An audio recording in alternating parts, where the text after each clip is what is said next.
I want to talk about perseverance.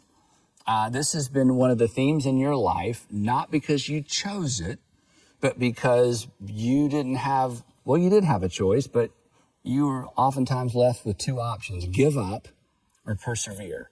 You've been through church splits, betrayal. You've had some health challenges. And as you know, I've had a front row seat to all of this, going all the way back to Miami, to moving to Bartow, Florida, where we lived for 18 months. The challenge of coming to Atlanta. When my dad came to the First Baptist Church of Atlanta, he came as the associate pastor, not the pastor.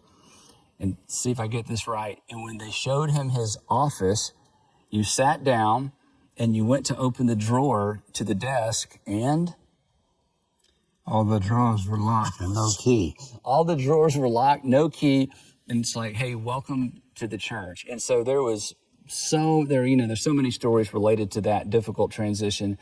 But you've always persevered. You've always gotten back up. You've always leaned in and just kept putting one foot in front of the other through extraordinary challenges that we don't even have time to talk about. And in some cases, they're really nobody's business.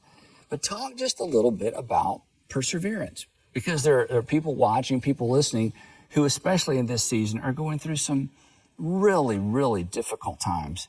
And you just feel like, hey, I never get a break. It never goes my way. What's the point in praying? God's not listening. What's the point in remaining faithful?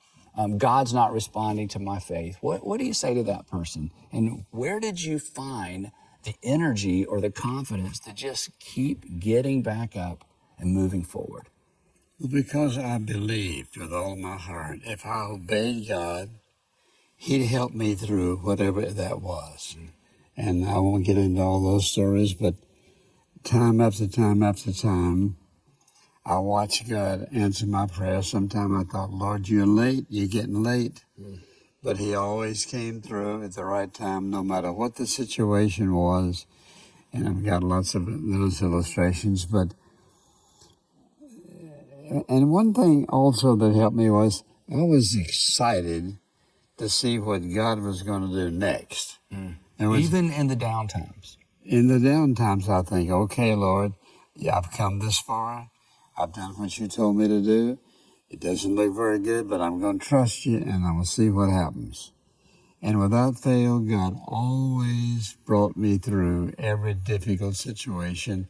Some of them looked absolutely impossible, but I thought, God, you who you say you are, I'm going to trust you to prove it.